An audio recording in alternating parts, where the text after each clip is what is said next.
Welcome to Oh My God, what else could happen in 2020? I think that's what I'm going to change the name of this to, because every time I think we're kind of getting to a point where we can have a level off discussions, new things happen, which we'll cover today. Town Hall 17. Thank you all for joining. Let's move on to the next slide there, Melissa. We've got myself and Mike, I think, will be here today. And today, in person, live for the first time, where you can actually see him, Mr. Kevin Sarber, a visual of him. Turns out he is not a troll that lives under a California bridge. So we're pretty happy about that. At least not yet. Yeah, not yet. Introduction, short briefing. I'm going to talk a little bit about some things I'm seeing. We'll have discussion.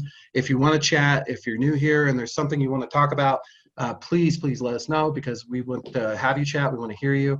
Because of Zoom bombing, we're going to ask everybody to go into the chat and just announce yourself. You could do that now.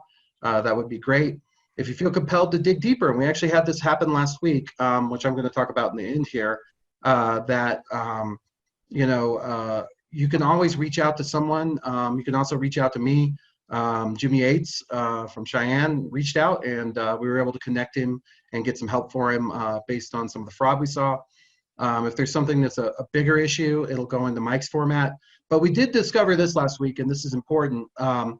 These are published and recorded, and the folks from Unitas, rightly so, pointed out that some of our discussion on fraud isn't appropriate to have out there on the web open. So we had cut that. We hadn't posted it yet, but going forward, I still want to have these opportunities to speak, so we can still do that. We know everyone here is pretty well vetted, but we won't be posting anything related to that, so you can still feel comfortable talking about it, because we don't want to give any of the hackers any tips. But I can say, I think it was Lisa from last week, Lisa Brass, who basically said, hey, thanks to you guys, I got ahead of this and I found a bunch of accounts. And so that's a big up to Andrew and a big up to Gary. And that's what the purpose of this is to try to help each other and stay ahead of these issues. So we will be recording this, but if you let us know, hey, if you we're going to go ahead and use our discretion and remove things.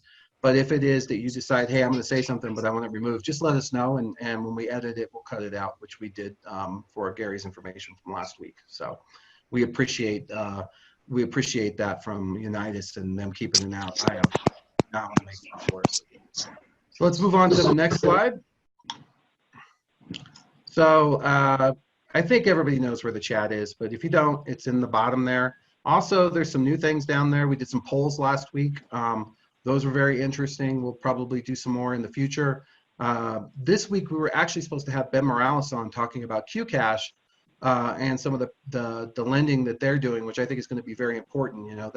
That lending that's between the $100 to $800 range. We're going to see a lot more need for that. So he's going to be on next week, and we definitely will be kind of hearing how Qcash and their QSO and the credits that use it, and I think there's some 14 or so credits across the country that use it, are doing with that and what they're seeing. So I think John, and just so you know, we are a Qcash client. Oh, good. Okay. So you can yell at Ben. We'll get him right on the screen for you, where you can teach him a lesson. But yeah, and you can definitely speak to it as well. So, but with that said, we've had some things happen. So let's move to the next slide. Now we're here. I just, a little background for me. This weekend, I decided to take my RV out. I figured I could go find some place where I'd be far away from people. That did work. But I had to drive through downtown Denver. So we didn't leave out of Denver. We went towards Wyoming. We actually went up to Boulder. And fortunately for me, it was awful fun to drive through Denver around this time. I hadn't really thought about anything around Friday. And ran into some of the protests, saw things catching fire, lots of very upset people. And it occurred to me that many of our branches are in these areas, these urban areas. And so security should be an issue. Plus, there's all the things that go with it. So I thought I'd open up, and some of the discussions, we definitely saw Affinity, some of the others report some minor damage. If you were in Florida, my old stomping ground, there was a Champs that they completely set fire to, and right across from it was a SunTrust branch that they broke into and I think set it on fire as well. If that, if that had been the Crayon branch, Suncoast branch or something, I don't think they would have walked away from that. So want to just find out, again, for those of you in more urban areas where this protesting is happening, are there things you can share? What have you seen? And, do you have branches or anything down there? I'll start off with Kevin, just because we've never seen him before. And now that we can actually see him, it's very exciting. But Kevin, I know you were kind of keeping an eye. Tell everybody where you are and kind of what you were watching, and maybe give a little background, and then we'll move on to some other folks. Yeah, I'm in Southern California, so I think we had trouble, a lot of trouble. Particularly, I think it was Sunday night that was trouble, and I think we had a lot of looting. We had a few ATMs that were dragged away. Just we being collective. I'm not speaking of anything that's mine, but Kevin's ATMs were dragged away. Yeah, but they went into convenience stores and just attached chains and dragged them out the door into a pickup truck, and away they went. So there was that. Luckily yesterday in Southern California, there were a lot of people out. They were saying tens of thousands at LA City Hall and at the mayor's mansion. But luckily yesterday was much more peaceful protest than what we had seen over the weekend. So hopefully that'll continue. It just takes one little spark from what we've seen that it goes from from a fairly peaceful demonstration to getting out of hand in a big hurry. Yeah, and what does this do to openings? ATMs is a great point. I remember, when I used to be responsible for the ATMs at Suncoast, I got a call one day, and it was at a McDonald's. We used to have them in all the McDonald's there. Got there, and when McDonald's put up all those glass windows, somebody drove a truck through, tied a chain around it. They didn't bother to put it in the truck. They were dragging it around the parking lot until I guess it bounced open, was the hope. I see Jonathan nodding his head. So Jonathan, you're obviously in a really not good place, out that way. I don't know that Poughkeepsie was involved, but I know New York had some serious problems. Yeah. Was there anything related there? And so it's been interesting around us. I mean, certainly we have not seen anything to the extent that New York City has, and thankfully not. I think we're all a little nervous about what we're seeing in New York City. I think there's a lot of unfortunately, our governor doesn't necessarily get along with the mayor of New York City all that well. So there's a lot of accusations flying around how it's being handled and all that kind of stuff, and so we're kind of watching that play out. Yesterday, we did have protests in the city of Poughkeepsie. We have one location in the city of Poughkeepsie, and it wasn't affected, but all of the area around this particular location was completely shut down at that point. We didn't experience any damage, thankfully. I was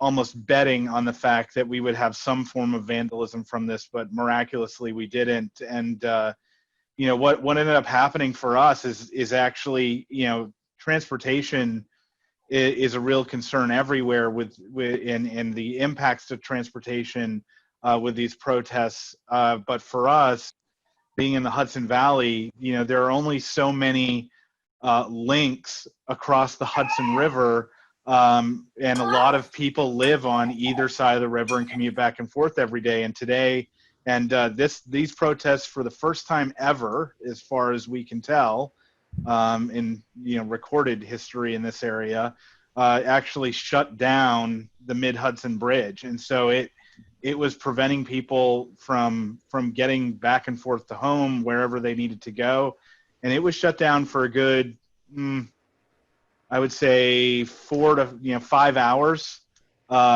before the crowd sort of dispersed. And it was interesting. We're a fairly small community, 40,000 people in Poughkeepsie roughly.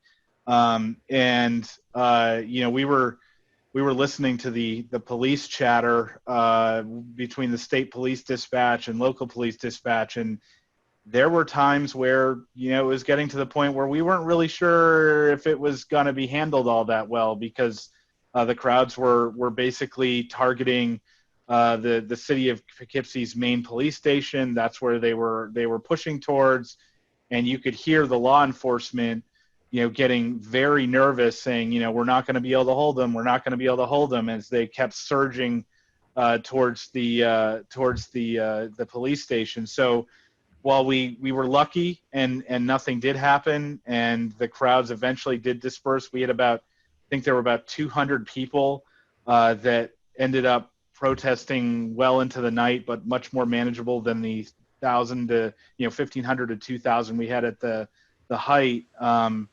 It definitely caused some pretty sort of nerve-wracking situations. And I think the biggest thing we learned out of it that we hadn't really thought about from an HR perspective was that several of my staff and others live in these zones where these protests are going on. So not only are we worried now about the impact on our facilities and what people might do, but now we're having to grapple with the safety of our staff, and they're very nervous. We had people very panicked about, can I get home? Am I safe at home? Where should I go? And so last night our HR area was dealing with a lot of that, and I think that took us a little by surprise. It wasn't something we had really thought about before yesterday. Makes perfect sense. Something you said that was of great interest to me that I'm not sure everybody's doing, which I completely, and I think are you ham certified? I'm not. Okay. I'm not, but I'm curious enough about those things. Yeah. One thing I thought you said that would be of value to everyone else is, I'm not sure other Canadians have police scanners. Yeah. I'm not sure how you did that. I mean, I know there's online websites where you can monitor police scanners. There are I'm apps sure that now too. They were Right, showing last exactly. night.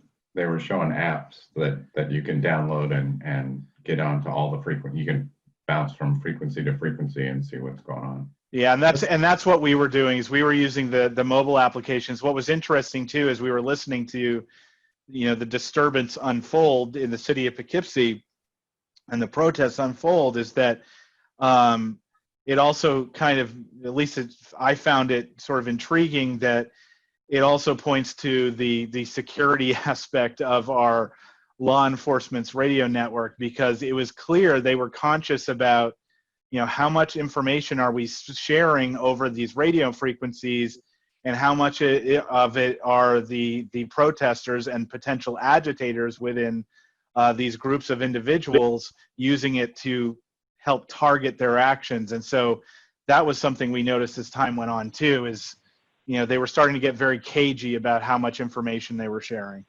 Well, and your point about even if they're peaceful, if they're gumming up the works, Right. And I want to check in before he has to jump off. He mentioned a minute ago, but Kevin Wright, don't you have offices in downtown Orlando, which I think was a very peaceful protest, but if I was watching the news, it was a lot of folks. So the main branch that we have in the downtown area on the UCF campus, that one's actually closed right now because the UCF campus is closed. We ended up closing our Kissimmee branch early because of protests, and today we'll be closing our Claremont branch early because of protests. So you just get them back open, and now you got to close them again. Well, we're still not fully open. I mean, we're still doing drive-through only appointments internally, although DeSantis just sent out, he's signing the order to move to phase 2 on Friday. So we're having discussions about what that'll mean for us on the next phase.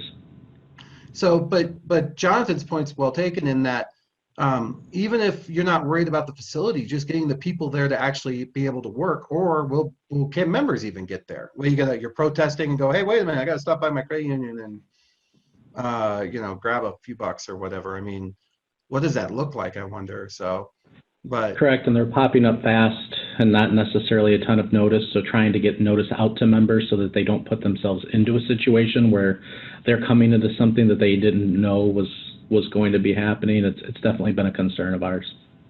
Are you also doing the police scanner thing?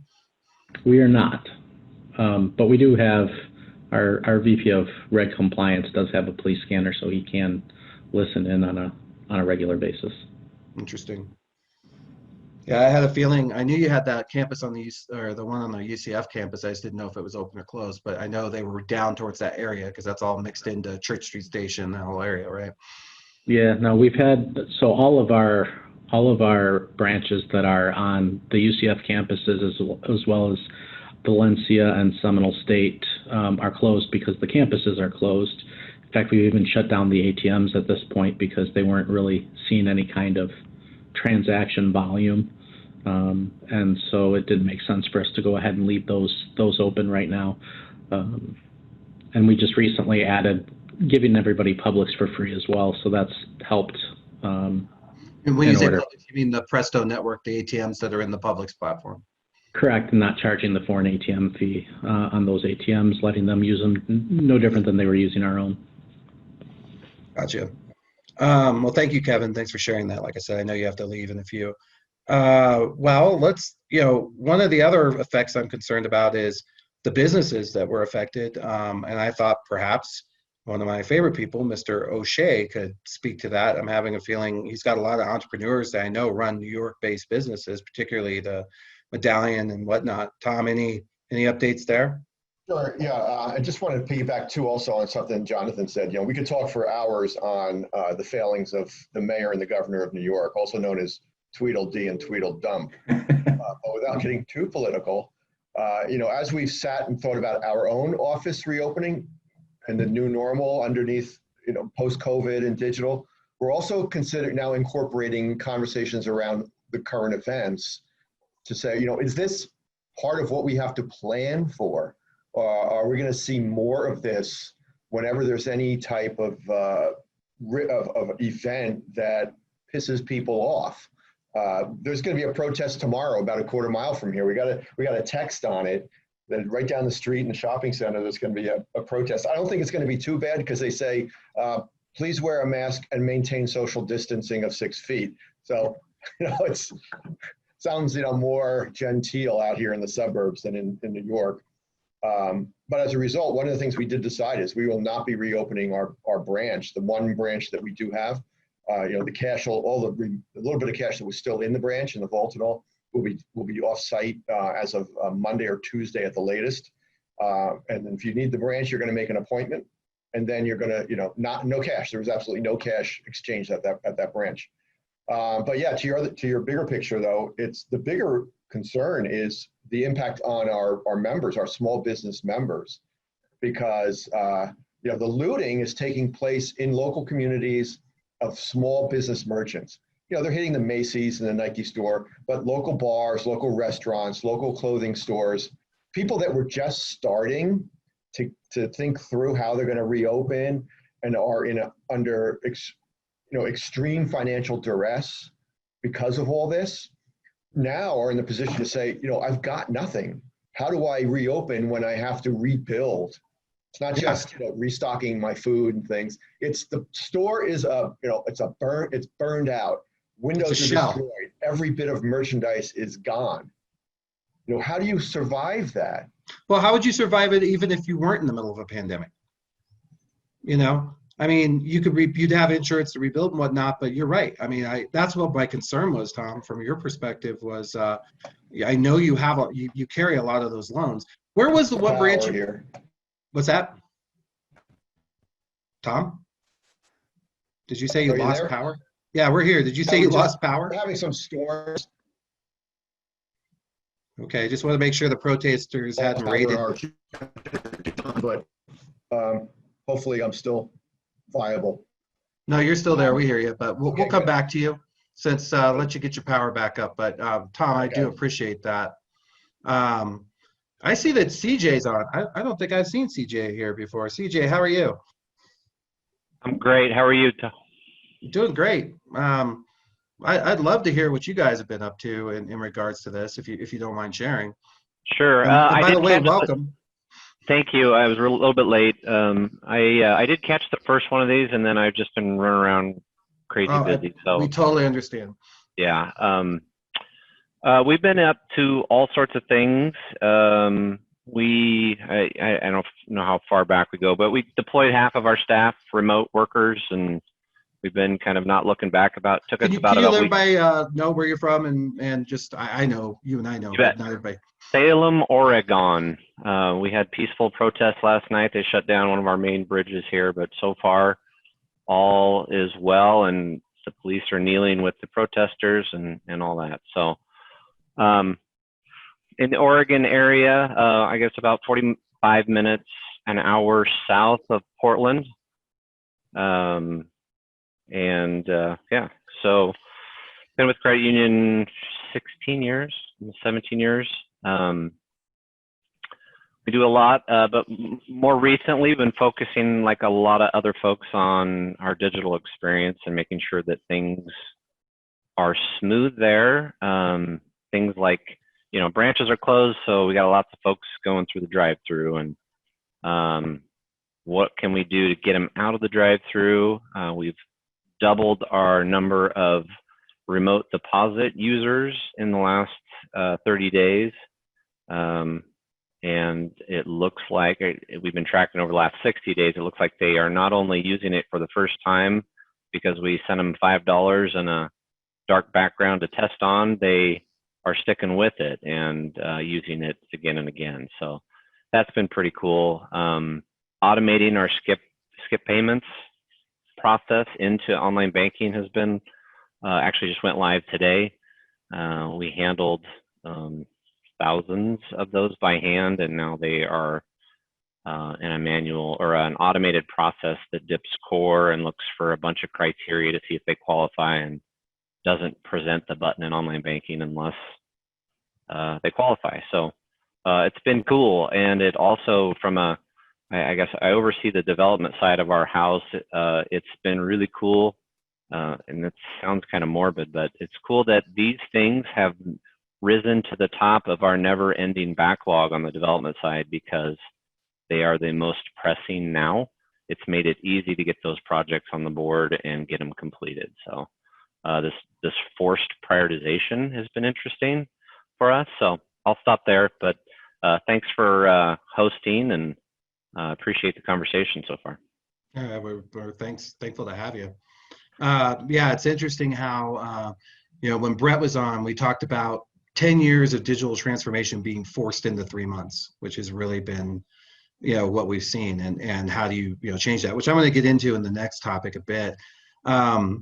Before I get there, I want to switch over. I see Doug Burke is on. I know we have, Doug, is anybody here from University of Denver Credit Union? Because I know that area was hit pretty hard. Or do you know of anything you want to share there? No, I haven't, I don't believe anybody's on the call. I looked at the list. They can speak up, but, I really haven't seen a lot of interaction as far as branches closing and issues that have occurred, here in Denver. There's a lot of, protest activity downtown and the surrounding areas, but frankly, there's a decent amount of branches, but they're not right in that general area, and it really hasn't, expanded out of the downtown area that much. Yeah. Well, I know that some of the other leagues and whatnot had some offices down there, but I'm not sure, what's happened with that. But yeah, I just was interested in what you had heard and how this relates to shared branching, all the things that go with it. But, go ahead. I think part of it too is we're definitely involved in the shared branching, and we've seen, a fair number of branches starting to open, but there's still a lot lobby-wise that are closed or just drive-up only. So I still think there's quite a few that, consolidated some branch operations. So theoretically, there could be some that could be impacted, but they may still be closed. Yeah. That's just before I move on to the next topic, which I think will be a little bit of a longer one, but what I feel like is the things I got out of this were the police scanner seems like a really good idea. I think Jonathan's revelation around the ability of your staff and your members to get to these places when there are protests in between them and there, and how you do that decision-making process, and then followed by how you communicate that. I think Tom got to the point where his power came back on. I saw that he had lights. Tom, you want to finish your thought? And while you're doing that, if anybody else has been affected or has an idea or something they did that they think others would be useful, that would be, we always want to hear from you. But Tom, I'll let you finish your thought. Just the final point, you were asking the question, John, about what would a member, borrower do, entrepreneur do in a normal time? Now, I don't know what kind of insurance they might have had, so there might be insurance that covers damage from riot or insurrection. But this is not a normal time where they would have had an ongoing business that all of a sudden burned to the ground. Yeah. These were people that had, they need 3/4 of their seats in their restaurant filled to break even. And now, for the past several months and for the coming few months, they're going to have essentially zero or very, very small numbers. So they really are on the balls of their rear end in the first place, didn't have the money set aside to pay for the COVID shutdown, let alone to rebuild their stores. So the question is, what will those businesses look like going forward? Will they have to go bankrupt and just walk away? Will these be, the shells of a store when you walk down the street? It's crazy that, oh yeah, a cop got shot, which is horrendous. It's terrible. Well, let's go get a new pair of sneakers and a TV. Yeah. There are plenty of people that are obviously agitating this and joining in on that purpose. And as you said, it's just pouring gasoline on a fire that's already there. So, yeah. And then last night, cabs were prohibited from 8 p.m. to 12:30 a.m. There was a full lockdown. Nobody on the streets in New York. No cars, no vehicles of any type on the streets. So even as they're trying to come back, New York is going into a phase one, and cities going into a phase one reopening. So there will be some economic and commercial activity.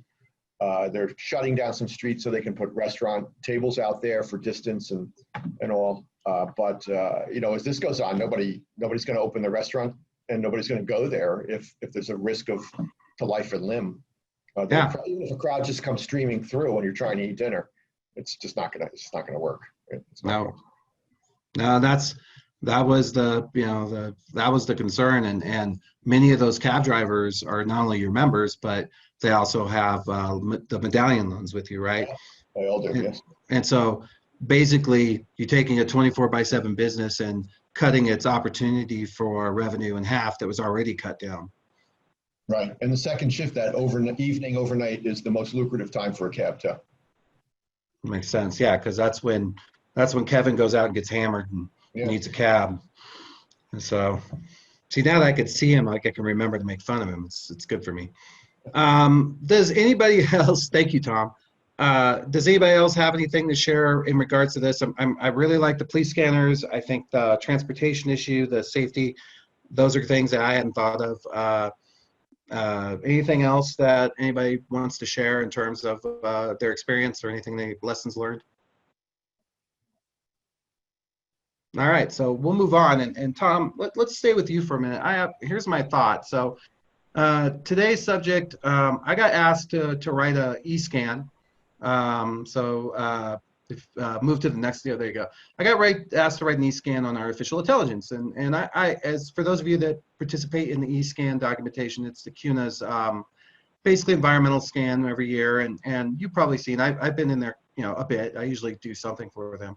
But they asked me to amend it, and they said, okay, you wrote about this in artificial intelligence, but now tell me what this means from the perspective of COVID, and how does that change things in the new world? So, well, first of all, it's already being heavily used. And so these are just some things that are out there. I'm going to talk a little bit about, the different things that are going on in that regard. So for one example, and Melissa, I'm going to ask if I can grab the screen here just for a second. Let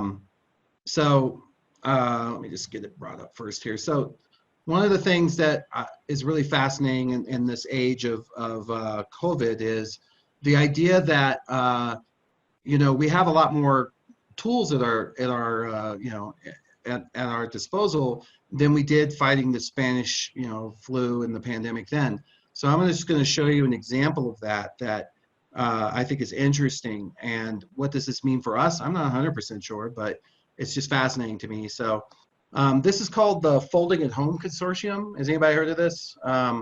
So what Folding at Home is it's an organization, and I'm going to switch over to their COVID piece here.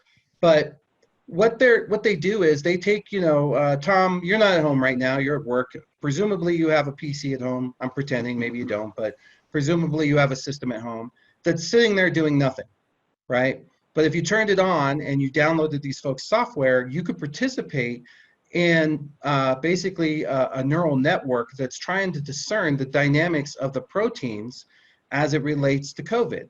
And so you could give over the processing power, the dormant processing power of your PC. Now, this is not new. This was done with SETI, for those of you who remember the search for extraterrestrial intelligence. But using it for this is a pretty big deal because protein folding is what's going to lead to a vaccination and a treatment and a therapy.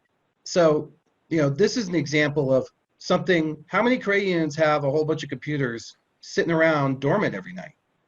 I mean, if you wanted to participate, if you wanted to throw something at it, you could go, hey, we're going to take a look at this, make sure it's secure, and we're going to throw some, teller boxes at it or whatever to participate, because this is the kind of stuff that is a differentiating aspect of the time in our lives when this is hitting versus our, generations before us. And so this is just one example. If you haven't been there, I'll put this in the link, but just an example. I'll stop sharing this and put that out in the chat link. But can we switch back over to the presentation there? And John, one of the things I'd mentioned with that is, so me and a bunch of my staff have sort of banded together and we've sort of started our own little team for folding at home. And there's also a client for Linux called Boink. Yep. And so that runs on Raspberry Pis. So that's what I've been running it on. And, if you don't want to have your GPU sucking up 600 watts of power all the time at home and making your electric bill go up like crazy, but still want to contribute, the Raspberry Pi option is really power efficient, and it's an easy way to sort of give back a little of that horsepower. Yeah. Hey, by the way, I don't have a team. I'm just on my own. So send me over. I'll join. All right. Well, we'll get a link. Because I got like 6 computers in the other room just jamming away. So, but yeah, I think that to your point, those are the kinds of things that we can do. But there are also other things going on. Obviously, it's being used right now. There are hundreds of companies working right now to determine early detection. So, for example, I spoke with a Crayon the other day. I had started working on a project to count the number of people in a credit union lobby to give somebody a wait time. And initially I was looking at video, but I quickly realized that infrared was a better way to go. And because I could, I don't really need to know about the people. As a matter of fact, I don't want to because I don't want to cause privacy issues. But taking their temperature or connecting to that was useful. Well, it turns out that now has another use case that's out there. I was mentioning to Andrew, there's a site called modelzoo.org, I think, or com, one of the two, where people are working on, if you have this video, you might be able to look and go, hey, this person has got super high temperature, they're sick. We may need to do something about that, or scan them before they go in with those sorts of things, beyond just taking a temperature, but a much less evasive way of doing that. So there are lots of things that are going on with artificial intelligence, but what does it mean for you?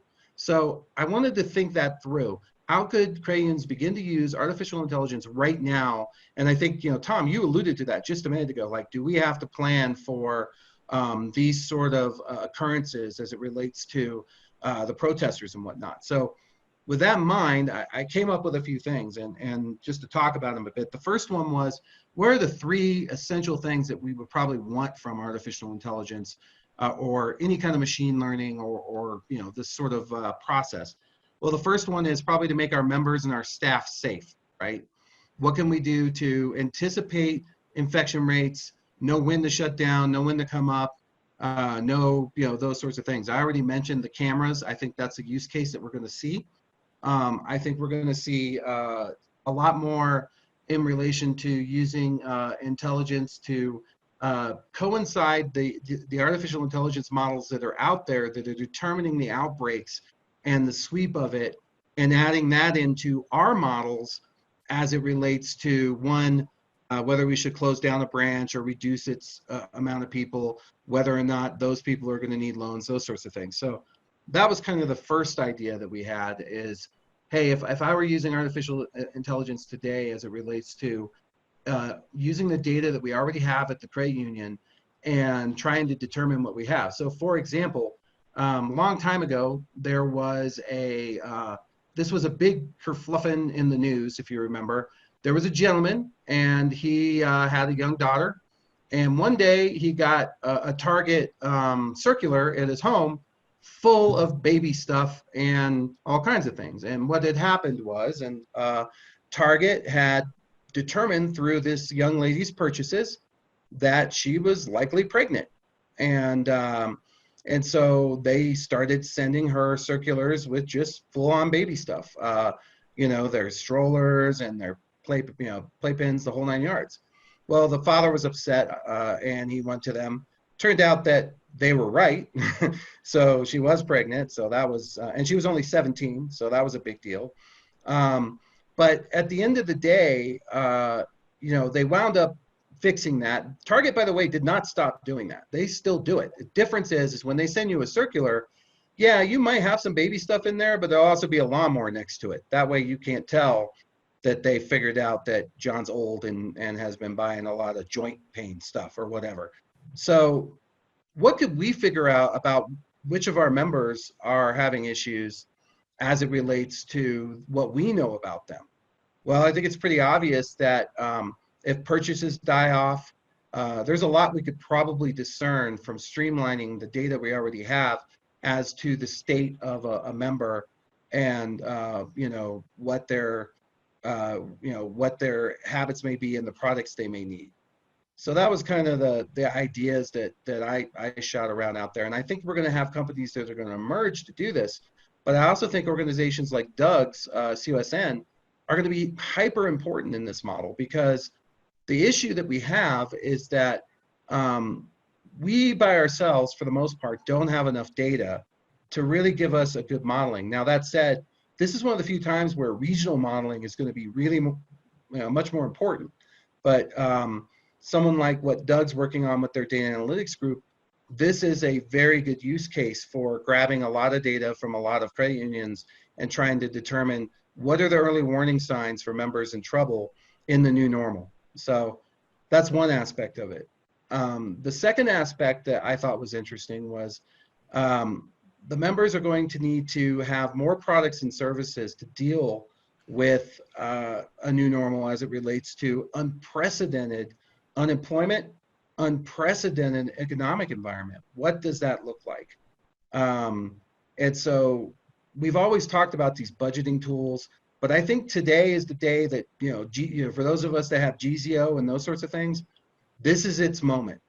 This is where it's gonna survive or die, and this is its moment where they're really gonna need it, because they're gonna have to make a lot of tough decisions about their resources and what they have in order to bring that to bear as well. And again, this is a challenge where we need to be looking for products and services that will take the data, particularly the environmental data, the unemployment data. What does it take to find somebody a new job? What does it take to help to make reparations to what's been caused? To Tom's point around loss of business and whatnot. What do these folks do? Well, the first thing they're going to do is they're going to have to figure out how to take what little they have left and make it last. And so these are another round of tools that I think are going to be really, really important. And I find that we need to be starting, to shift towards. So I want to applaud CJ for getting, their Skip-a-Pay automated, but probably the next step of that is to figure out how, hey, there are some people that maybe could skip 2 payments, and to go that next route and begin to individualize our digital, our digital offerings to be more prescriptive as opposed to, the current model, which is just perceptive and sort of telling them what has happened, but to really try to influence them to move in that direction, because it's going to be part and parcel to our own economic health as we move forward. So for example, and this is just a quick discussion point. So my initial thought about cars was, hey, people are all working from home. I mean, I've got 3 cars in the parking lot right now. And honestly, I could get rid of 2 of them and wouldn't feel it, right? Nobody's going anywhere, at least for now. But then I think about some place like where Jonathan and Tom are, and I think, well, getting on a train with a whole bunch of people may not be what I want to do. Could you possibly see card sales go up in that regard? Could people be looking for individualized, transportation? Is this the end of ride sharing? I don't want to, I remember one time I accidentally ordered an Uber that was a ride share, and I wanted to shoot myself. We drove around the city picking up other people, and I couldn't do anything about it until we got where we were going. And I literally, it was horrible. But that may not be a thing anymore. We can't have that. So I don't know the answers, but I do know this. We are going to have to start modeling and trying to anticipate this. Tom, I know you know these numbers. I pick on you because I know you can jump them off the top of your head, but auto sales, how much of your revenue is based on your auto sales where you're at?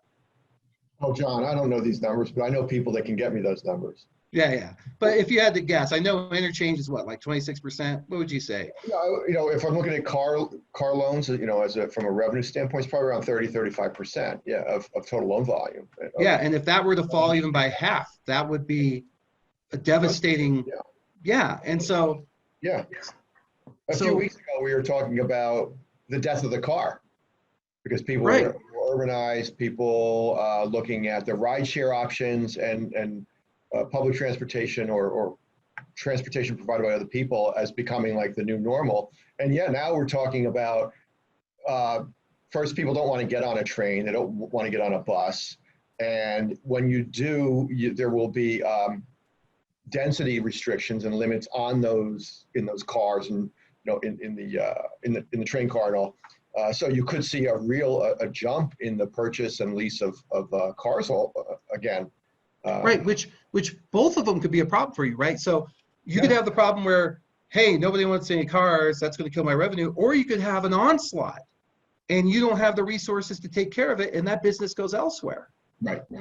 So how do you figure that out? And that's where, again, I'm just bringing Doug's bell only because I know of his service, but on approach, Trellance, those kinds of things, is that I think that the modeling that you have to get started on now, basically whatever strategy you had and whatever budget you had for 2020 is out the window, right? I mean, yeah. So every month, yeah. And so but it's not too early, I think, to start working on, business intelligence process to start extrapolating some of this data. And the thing is I think that we as Crayons have always been ruled by common sense. But common sense ain't working right now because we've been using it based on our experiences, and all of those experiences are now a new normal that we can't depend on. So one of the things I was talking about before was in terms of psychology around this. So imagine that I took Jonathan and I said, Jonathan, guess what? Today you moved to Singapore, and I drop him off in Singapore. And he lives there now with his family. So one of the outcomes of that I find fascinating is Jonathan's going to be forced to try a lot of new things, but he's also going to be open to new things all of a sudden that he wasn't open to before, just because of the shift of venue and the shift of culture. And we're seeing that right now where, you don't have to use remote deposit capture. I think CJ was talking about how he'd sent them something to like a mouse pad or something to put the check image on, and how that had encouraged use. But the reality is they could still use ATMs to do deposits. Those aren't down. So what's happening is right now we have an opportunity where I believe that the membership and the people that are out there are more open to change, whether the change is in respect to the pandemic or not, than they've ever been. And how do you leverage that to create, more financial health, more financial well-being for them? And I think that's where artificial intelligence fits into the model of, and it's like literally you got to get started now because the data is all new, and you've got to find resources and people that can help you anticipate that curve. I don't want to interrupt, but you're going in a whole bunch of different places that are ripe for discussion. Members have, like we talked earlier, members have advanced in their digital acceptance and usage, by, let's call it a decade. Yep. So as credit unions, banks, but as credit unions talking about our new normal and what are we going to do with the branches, the people I'm talking to, I'm hearing conversations that are essentially saying, all right, let's push them back into that branch. So instead of reworking the branch, we're going to put up plastic, and we're going to put feet every 6 feet apart to stand in, instead of really reworking it. And if they take that money and invest it in that branch, they can't invest it where they're in the digital technologies where their members are, not where they're going. They were going there, they are there. So it's sort of like we're in the 19th or the 20th century versus the 21st century. And a lot of credit unions are still in that 20th century. And I hear it all the time. And, so let's put a coffee shop in. Well, why don't you put the branch in the coffee shop instead of the coffee shop in the branch? Branch, yeah. It's just, there's this pull, and a lot of it is the older bar member and the older board member and the older leadership teams that are still stuck in that mold. And while their members have moved on. Well, and that's, you're making the exact point, which is, I think they're leveraging the common sense and where they are to try to make a decision now. But if we brought to them data that could show what the impact of that was, I've always felt like all of them are willing to look and change their mind if you can show them data. They're only willing to not use, the only thing they'll do when they don't have data is they will resort to what they know. They won't take that risk without, the perceived risk in their mind, as obvious as it may be to you, Tom, without data and some sort of backing proposition around it where they can show and have something they feel good about. Otherwise, they're going to go right back to their instincts. And their instincts are open branches and get people back into it. So, and that's related to the generation, the dynamics around how they grew up. But in order to shift their thinking, that's where I'm getting to is we've got to start running and re-strategizing these reports now. And, I'll ask you this question, Tom. Is this a time to put on the brakes or step on the gas pedal if you're a credit union? Oh, you want to step on the gas pedal and get this, get yourself moved into the 21st century. And I think a lot of the leadership is looking at anecdotal evidence and not, to get the data, the real data, you have to pursue it and you've got to spend the effort to pull it out of your systems.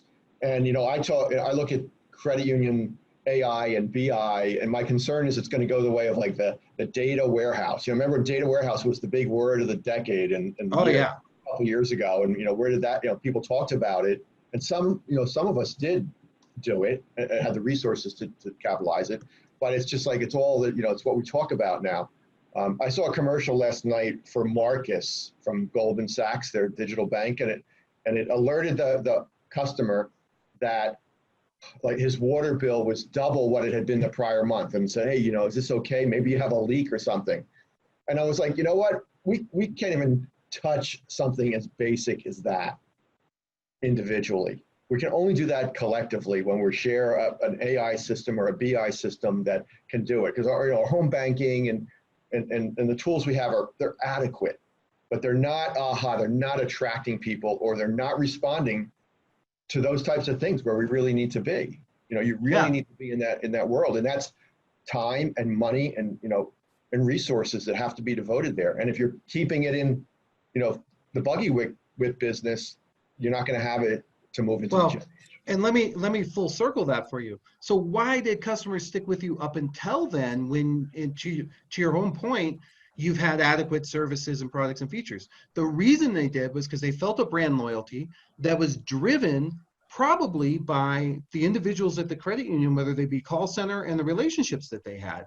So if those are going to go away, now you don't have that. And not only that, but you have an impetus on their side that it's no longer a luxury to stay with Aspire. I'm just using you as an example, Tom. I know you've done tons of great digital things, but it's no longer a luxury to stay with Aspire, even with adequate services. It's like, yeah, I still like using old Joe down the street to do my lawn, and I can afford to do that because, my lawn isn't growing at 5 foot a minute, and old Joe can figure it out.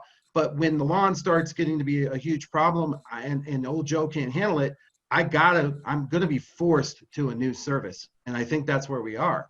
Right. And so, so what's compelling around those services, I think that's another play in artificial intelligence is how do we drive that? For instance, I think it was this Kevin Wright who was saying this, the thing saving us from the drop off in auto loans is mortgages are going gangbusters right now.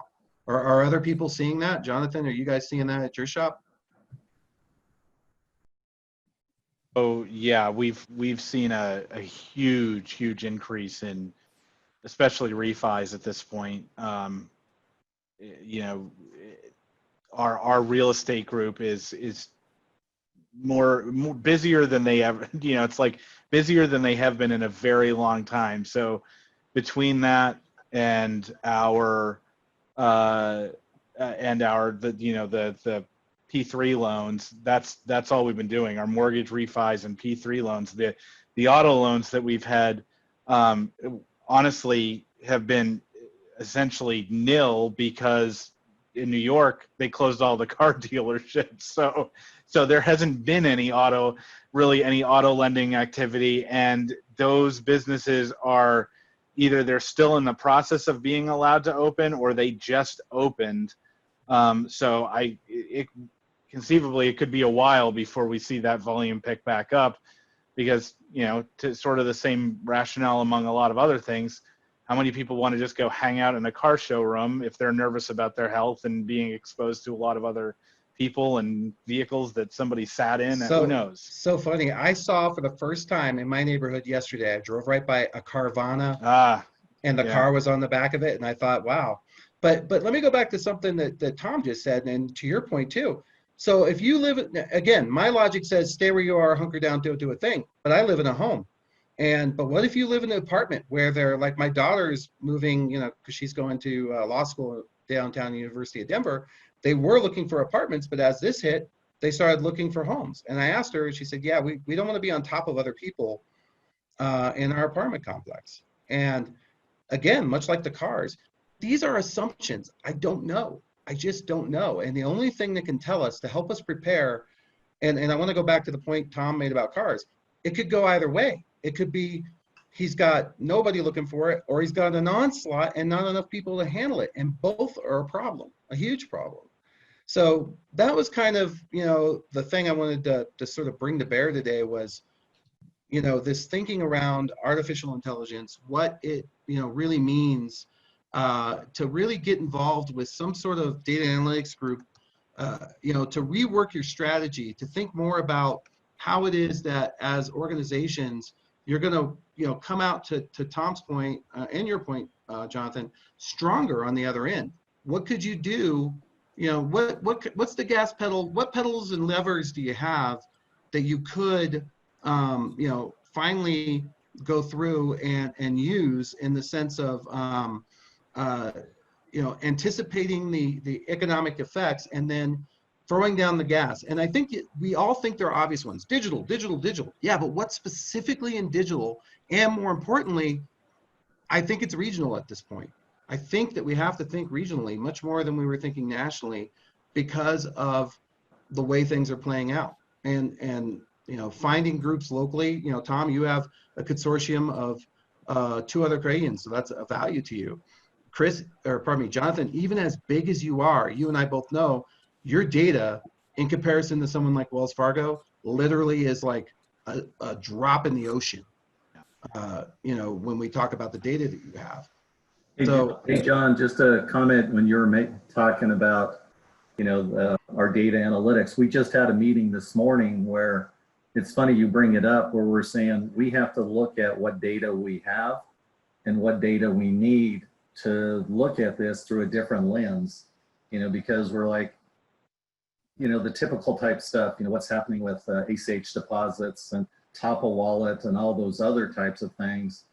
But we're starting to say, what do we got to look at from a COVID perspective or unemployment perspective or, other types of things that, is simply not built into the models. And number one, we have to figure out what are we trying to achieve, and do we have the type of data, and what do we do with that data if we do or don't have it? So I think it was interesting timing that we're saying, that we're going to shelve some other things to maybe refocus and repurpose some resources to try to answer some of those questions out there right now. Yeah, and just adding on to that, like, where do we fit in contact tracing? I could see yep, exactly. But if you updated your OS, this is a Google 4 phone, and if you update Google or iPhone, I did my wife's iPhone, and it's got COVID-19 tracing on there. And so do we somehow link this into a temperature sensor or a beacon at our offices that says, hey, the person coming in is immune or is been in the company of other people that have been exposed. So before they even get into our branch or our offices, we're getting an alert of who's coming in and the status of that person.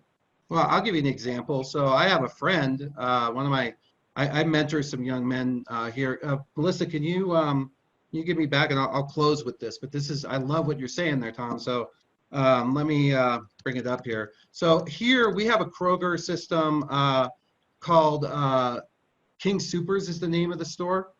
So, Kroger has a whole lot of different things, Ralph Smith's, all kinds of different stuff out there. For those of you that don't know, it's a huge consortium of folks who run this. But so here's an example. So this, one of the guys, I mentor a lot of 30-somethings that are, from our church. One of them works here. And this is just this particular one that just came up today that says this person has a coronavirus. How long would it take, Jonathan? I'm going to throw it at Jonathan because Tom's not the techie one. Jonathan, how long would it take you to find every single person that had been in your purchase history that's been to this King Soopers? Everything, and that, for as long as the data we have it, we'd probably be looking at, assuming we had some unique identifier for that King Soopers, it would probably take us a day or two. Yeah, ATM dialog, you find it, yeah, and then you could go in and pull this up. Now the question is, to Tom's point, so are your members going to be happy or sad when you send them a note that says, hey, there was a COVID alert, this is the place that it happened, we noticed you've been in there in the window of what the health people think, we wanted to let you know? I don't know. I just don't know. I don't know if that's good or bad, but I know I can do it. To your point, Tom.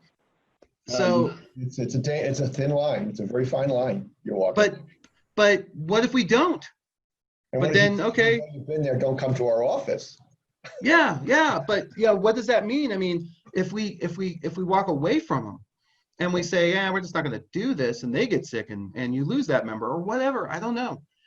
Or some other bank starts doing it and they go, oh, geez, at least, fifth third cares about me. Not like those Hudson Valley guys. They hate me. They've been telling me to go to King Soopers. I don't know. It's a new ocean of things that I can't even begin, but I can put together a lot of opportunities. That's the problem. I can think this stuff through, like this article, which I think came out yesterday and was updated. I went, yeah, I could make this connection in my head in about 2 seconds, and I could write this. I think, Jonathan, you're right. I think a day, maybe for the two of us, maybe less than that. Sure, if one of us attacks the ATM dialogue and the other finds the way to contact the members. But do we need to set something up like that? Is this a new service that we need to have? We provide value. The place to start is maybe to keep the employees safe. Have our employees been there? Right. Keeping our infrastructure safe first, and say, hey guys, I see you've been there, and keep them aware so that we don't infect, the members when we come in contact with them. I love that idea.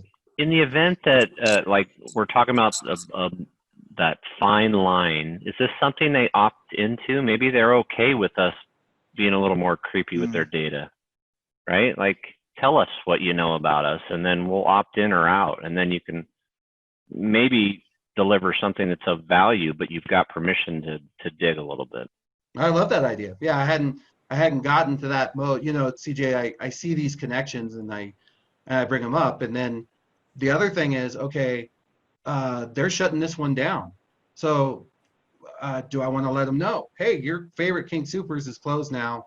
You're going to need to, here's the next closest one. Just wanted to let you know. And don't forget about their curbside ordering shopping cart service. But I think your point's well taken. But what I'm trying to do is expand our minds to, there are a new normal and new services and new products in the world that we've never experienced or have any idea for. Hey, John, a real low-tech solution. One of the things that's happening out here is, you know, you go through all this looting and vandalism that takes place overnight. But what we've also had is these large groups of people coming in and cleaning up in the morning. So oh yeah, I saw that. We had that down in Denver too. They're sweeping, they're painting over graffiti, they're cleaning up everything, helping store owners, you know, clean up and do what they can.